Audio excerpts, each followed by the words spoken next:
दोस्तों स्वागत है आप सभी का हमारे चैनल में। आज हम पढ़ने वाले हैं आपका चैप्टर 4 जिसका नाम है औद्योगिकरण का युग। ये कक्षा 10वीं का चैप्टर 4 और ये हिस्ट्री का है, इतिहास का है। इससे पहले हमने तीनों चैप्टर के ऑप्टिकल सारे क्वेश्चन कवर कर लिए। आपने नहीं देखा तो मैं आपको रिकमेंड करूंगा कि आप जाकर देख सकते हैं वीडियो। और चैनल को सब्सक्राइब नहीं किया तो चैनल को सब्सक्राइब कर लीजिए। देखिए, हम इसमें आपको कुछ पहले जानते हैं कि कुछ आपको कुछ तिथियाँ बताते हैं, उससे रिलेटेड फैक्ट बताते हैं, फिर आगे हम ऑप्टिकल पर चलते हैं। तो इसमें जो हमारा आज का पहला है ये है 1600 ईस्वी। 1600 ईस्वी में क्या हुआ था? तो आपने सुना होगा ब्रिटिश ईस्ट इंडिया कंपनी की स्थापना हुई थी 1600 ईस्वी में। बड़ा इंपॉर्टेंट तिथि है। चलिए, जो आपका अगला है 1853 में। 1853 में क्या हुआ था? भारत में रेलवे का पहली बार आगमन हुआ था।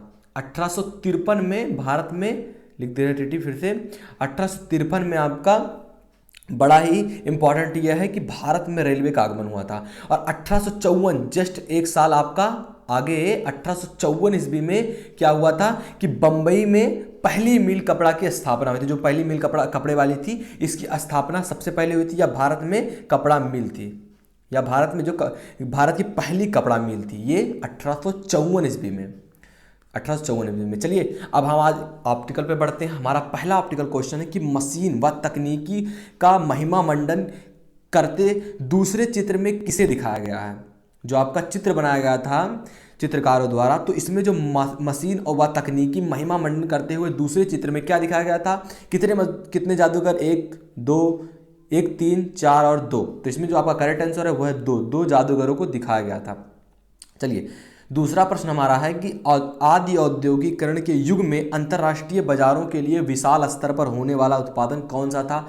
स्कूलों में, घरों में, धर्मशाला में, इनमें से कोई नहीं। तो घरों में इज योर राइट आंसर। सबसे ज़्यादा औद्योगिक जो अंतर्राष्ट्रीय बाजारों के विशाल स्तर निर्माण होने वाला उत्पादन था वो घरों का था। हमारा अगला प्रश्न है तीसरा नंबर का कि 1730 ईस्वी के दशक में सबसे पहले कारखाने खोले गए। कहाँ खोले गए? इंग्लैंड में, स्पेन में, अमेरिका में, जापान में। तो इसमें आपका करेक्ट आंसर है वो है आपका ऑप्शन का, यानी कि का नंबर आपका सही है। इंग्लैंड में 1730 के दशक में सबसे पहले कारखाने खोले गए। चलिए अगले प्रश्न की ओर बढ़ते हैं। हमारा चौथा नंबर का प्रश्न है कि 18वीं शताब्दी के अंत में नए युग का पहला प्रतीक किसे माना जाता है? किस उत्पाद को माना जाता है? गेहूं को, कपास को, सेब को या मटर को? तो इसमें आपका करेक्ट आंसर है वो है आपका कपास को। 18वीं शताब्दी के अंत में नए युग जो पहला प्रतीक था नए युग का, उसे कपास को माना गया। चलिए अगले प्रश्न की ओर बढ़ते हैं। हमारा अगला प्रश्न है यानी कि 5वां नंबर का कि सूती कपड़ा मिल की रूपरेखा रखी गई। किसने रखी थी? आपके ऑप्शंस हैं रिचर्ड आर्कराइट द्वारा, जेम्स वाट द्वारा, डिनसा पेटिस द्वारा, या फिर आपका जमशेद नुसरवानजी टाटा द्वारा। तो इसमें जो आपका करेक्ट आंसर है रिचर्ड आर्कराइट द्वारा रखा गया था सूती मिल की पहली रूपरेखा। चलिए अगले प्रश्न की ओर बढ़ते हैं। अगला प्रश्न है यानी कि 6वां नंबर का गुजरात प्रांत के समुद्री तट पर स्थित किस बंदरगाह के माध्यम से भारत खाड़ी और लाल सागर के बंदरगाह से जुड़ा हुआ था? किस बंदरगाह के द्वारा? तो आपका करेक्ट आंसर है सूरत के बंदरगाह के द्वारा गुजरात प्रांत के समुद्री तट तथा पर स्थित आपका सूरत बंदरगाह के माध्यम से भारत और खाड़ी तथा लाल सागर के बंदरगाह से जुड़ा हुआ था। चलिए अगले प्रश्न की ओर बढ़ते हैं। हमारा 7वां नंबर का प्रश्न है कि कंपनी के द्वारा एक वेतनभोगी कर्मचारी के रूप में गुमशुदा जो आपका है की नियुक्ति की किसने की थी? तो बुनकर पर निगरानी हेतु, माल को इकट्ठा करने हेतु, कपड़ों की गुणवत्ता जांचने हेतु, इसमें से सभी। तो इसमें से सभी जो हैं ये आपका करेक्ट आंसर है। चलिए अगला जो आपका है मैंने आपको पहले ही बता दिया है। अगला जो आपका है कि बम्बई में पहली कपड़ा मिल की स्थापना कब हुई थी? 1854 में। मैंने आपको पहले ही बता दिया है 1854 में बम्बई में पहली मिल कपड़ा की स्थापना हुई थी। हमारा अगला प्रश्न है बड़ा ही इंपॉर्टेंट प्रश्न है कि बम्बई में पहली कपड़ा मिल की स्थापना कब हुई थी? मैंने आपको पहले ही बता दिया है। आपने देखा होगा तो आपको पता होगा कि 1854 में भारत में पहली जो कपड़ा मिल की स्थापना हुई थी ये बम्बई में हुई थी 1854 में। अगला प्रश्न हमारा कि 1885 ईस्वी में भारत की पहली जूट मिल की स्थापना कब लगाई गई? जूट मिल, कपड़ा मिल नहीं, जूट मिल। तो आपका गुजरात में या फिर बंगाल में, उड़ीसा में, पंजाब में। तो इसमें आपका करेक्ट आंसर है बंगाल में 1885 में भारत की पहली जूट मिल लगाई गई। चलिए अगले प्रश्न की ओर बढ़ते हैं। हमारा अगला प्रश्न है कि नए मजदूरों की भर्ती के लिए उद्योगपतियों द्वारा रखे जाने वाले जाबर को रखा था इन्होंने, के बारे में क्या असत्य है, क्या गलत है?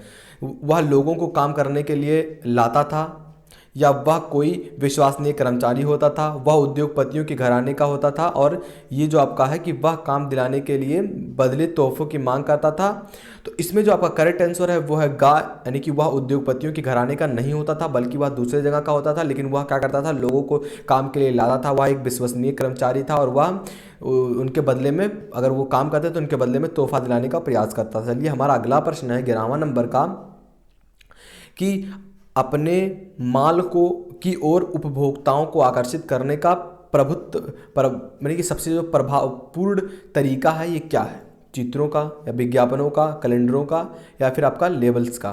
तो इसमें जो आपका करेक्ट आंसर है विज्ञापनों का प्रयोग करके वो उपभोक्ताओं को आकर्षित करते थे अपने ओर। अगला प्रश्न आपका लास्ट प्रश्न हमारा, कि मैनचेस्टर में के उद्योगपतियों अपने कपड़े के बंडलों पर क्या लगाकर उन्हें बेचते थे? तो लेबल आपका करेक्ट आंसर रहेगा कि वो लेबल लगाकर उसे बेचते थे।